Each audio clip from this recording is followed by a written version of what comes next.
Well, here I am. The old fat kid returns. Got Alice and Henry out here today. Henry being, the blue Ford. Really novel idea for the name, right? But this is pretty much ready to use now. It's a 6 by 12 cargo trailer with a 3-foot Vinos, 2.5-foot Vinos. It's all been finished out, and this tongue and groove, fake tongue and groove stuff. Got a shower there. Obviously my TV. My little kitchen area. Propane bottles will be outside on the tongue once I get things situated out there.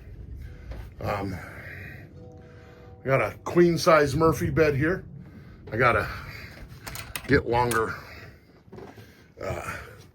buckles to hold it up, because I'll probably use this most of the time when it's just me, and most of the time it's gonna be just me.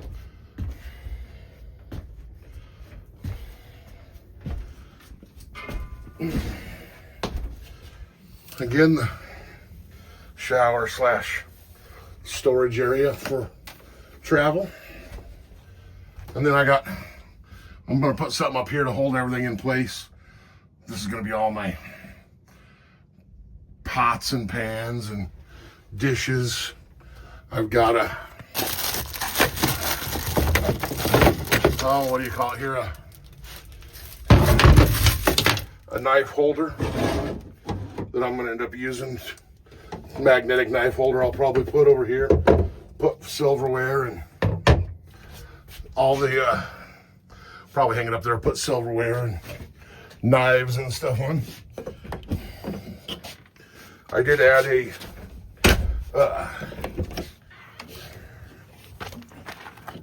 a Chinese diesel heater. Down under here, I have all of my electronics. Still got to do a little work on getting that wiring stapled down, but it's a 30 amp Renogy system, 400 watts of solar on the roof. You can see one of the clamps up there. I'm going to fix this. This battery is going to end up going inside. It's a 300 amp hour, 12.8 volt dumb foom battery. So it looks like I have enough power to handle pretty much everything in there for a few days at a time. But as long as I can pull some solar, I should be good. I also have a small generator I can plug in. I do have a 20 amp service right here, and I can use that to charge my batteries and stuff with my generator should it get to the point where I've been a couple of days without enough sun to keep things charged up. Weather is kind of turning the way it needs to finally. Installed a couple of windows on this side, and I have one window on the other side there. This ramp allows me to pull my four-wheeler in, or a motorcycle or something, bikes, whatever. It will set up as a patio, or you can just leave it as a ramp. But yeah, she's all ready to go. I'm ready to start using this setup. I still have to figure out a refrigerator and stuff. I'm probably gonna get one of the Iceco fridges or something like that. Haven't quite decided yet. Sorry about the wind. It is kind of windy out here today. But here I am. This is Lake Manawa here in western Iowa. But yeah, I will start doing some more uploads and stuff as I get out and start doing more camping and getting around and doing more things. I am feeling healthier more and more every day. So I will do some mild hiking. You won't see me get too crazy with anything. Just waiting to, kind of trying to get everything back to where I'm healthy and can enjoy more of the strenuous activities I enjoy doing. Eventually, I'd like to get back in my kayaks and, start doing some walking. I got some trails here at this lake that I can walk that are fairly flat, and I won't have to do anything major. But I will be doing a lot more camping and a lot more boondocking and stuff like that. I'm just ready to kind of start enjoying the season. It is camping season. I will probably spend most of my summer living in Alice here. She's kind of a multi-use unit. My plan is to remodel my home, so I'll be using this as basically a bedroom, camping, kitchen, everything, while my houses are being remodeled. And that'll be a 5 or 6 month process, and then I'll make some further decisions. Kind of thinking about renting it out and just kind of living in this and doing some traveling. Go out west this fall and winter, and hit some of the places in Arizona and Nevada. Get out there in the desert where it's do the snowbird thing. Maybe 1 year find my way in Florida for a winter, but I'm not really cool on Florida. It gets way too hot for me.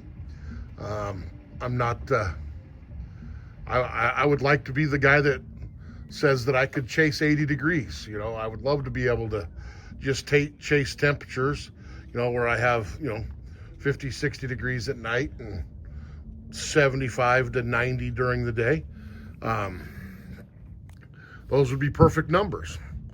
But unfortunately, I am not retired. I have a business to run.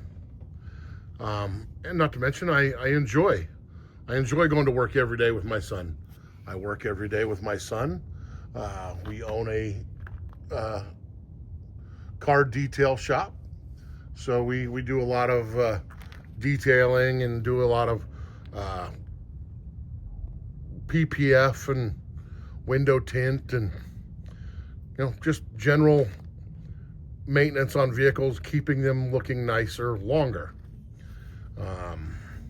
You got to take care of that part of your vehicle as well. Everybody talks about changing the oil and doing transmission fluid and stuff like that, but you still need to take care of the exterior of your vehicles as well. And that's what I do. I'm kind of here in the shadows. You can kind of see how it won't let me, but those that would be Omaha over there, downtown Omaha. You see all the big buildings there. I'm kind of in the shadows here of Omaha, but I will be traveling Iowa, all the Midwest area for sure. kind of getting ready to start writing a book. My goal is to visit over the next couple of years is to visit every camping and boondocking spot that I can find in the state of Iowa, from state parks to, Corps of Engineer parks, and all the many smaller, lesser known places. I will enjoy the smaller, lesser known places better because I don't like having lots of people around me. The state parks here the last few years have gotten to the point where you pretty much have to make a reservation weeks out, months out, especially if you're going to want, a holiday weekend or something. You're definitely going to have to pretty much plan that ahead. That's one thing I don't do. I don't plan ahead. I just kind of wing it, fly by the seat of my pants. So I will plan on going somewhere, and I'll probably get there and it'll be full, and I'll have to find somewhere else, which is perfectly fine. That's a good way to explore and get lost and find new places. There are plenty of apps out there and stuff that will help me find places that are good to good to camp and find the places that nobody knows about.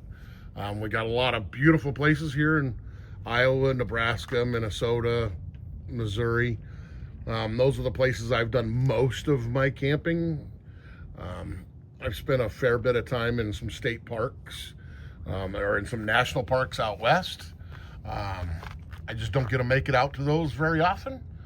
I will spend more time and go to those more as I get to the point where I'm going to no longer work.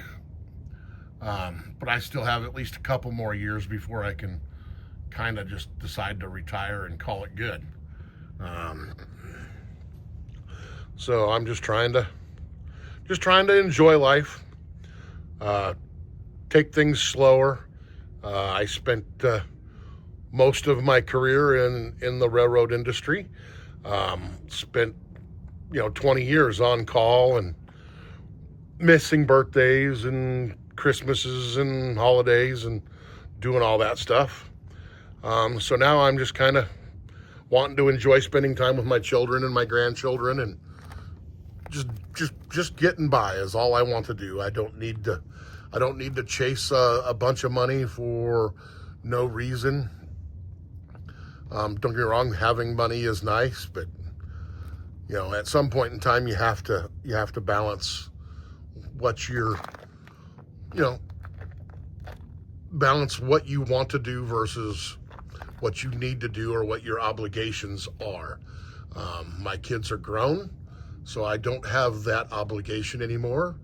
I'm not married. My wife is off. My ex is off doing whatever she does. So it's just basically me. Just doing me. I spend a lot of time fishing at this lake. It gets pressured horrendously, so it's probably not the best place. They've spent a lot of money doing a lot of work to this lake. It has gotten far, far better here, but it's a highly pressured lake. We live like I said, we live here in the shadow of Omaha. As you can see, it's a quick, easy place for people to get to, and it's not huge. It's only about an 800-acre impoundment. 680, I think, is actually the number, but I think with all the land, like that peninsula and the land that goes around the lake, it's 800 plus acres, something like that. Great calf fishery. This lake is, I'm not going to call it an oxbow lake because it is not an oxbow lake. It is a leftover, basically floodwaters from the 1880s that they have just dredged and made deeper over the last 150 years. Now it's got a spot just right out here basically between me and those condos over there, there is now a spot that's 25, 28 feet deep.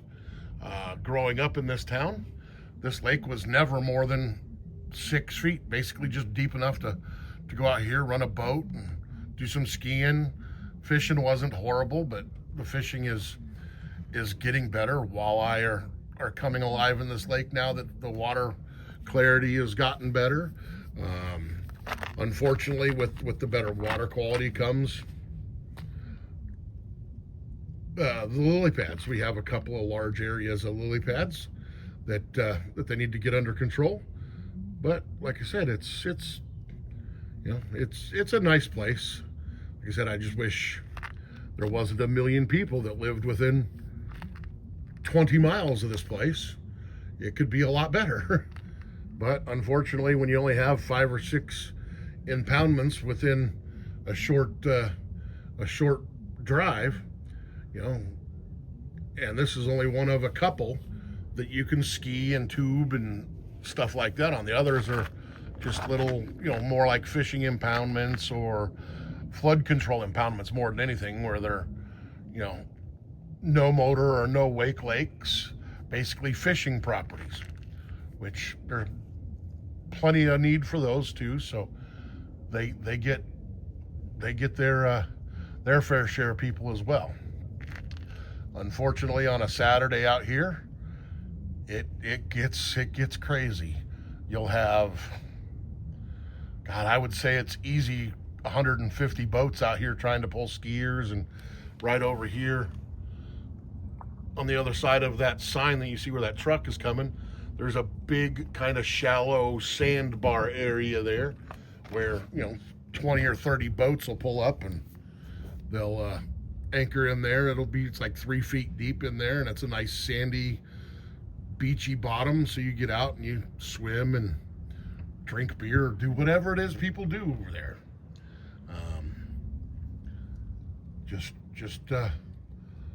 Just a water impoundment is all. Like I said, I wish this lake wasn't so close, so it didn't get hammered so bad, because this lake could actually be really, really good. But when you got so many people fishing it, it's on any given night there's 5 or 6 boats out here fishing, mostly catfishing. Any evening you'll see a handful of walleye fishermen on pretty much any given evening. Ice fishing, if we have a good year for ice fishing, 30, 40 huts out here is not uncommon at all.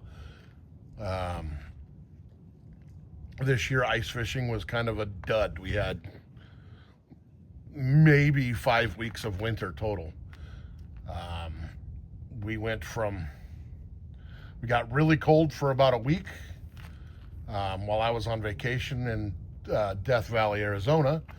We came back, brought some 60s back with us, and then a couple weeks later it got cold again, and then we got cold for about 3 or 4 weeks. Ended up having about 7 or 8 inches of ice out here, which is pretty darn good for no more cold than we had. And now here we are back up into the 60s during the day. So it's just one of them days. I'd like to dedicate today's video to my Uncle Lloyd. We lost him last Saturday. He was a 25-year fireman out of Kitsap South, in Kitsap, Washington County, near Bremerton. One of my favorite people in the world. He was a big time outdoorsman, fisherman. I don't think he did a lot of hunting. I never knew him to do a lot of hunting, but he did a lot of fishing and camping. He had himself a big, I want to say 35-foot fifth wheel, a big 4-season fifth wheel, and a F-350 dually, and he traveled around with it. But unfortunately, 25 years in the fire services, cancer got him. He spent his last 10 years of his life battling cancer. I don't wish that upon anybody, but he did get to enjoy his life. He was 66 upon his death, so he was not old by any means. Like I said, he retired about 10 years ago. Cancer forced him out. But he had a good career. He got to do a lot of things. Did a lot of what do you call it?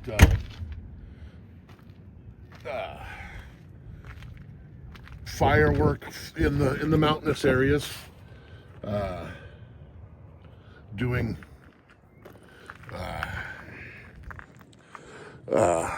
doing forest fires and stuff like that. But the last 25 years of his career, he spent in Kitsap County South in Washington. He was a lieutenant when he retired. So he got to enjoy a lot of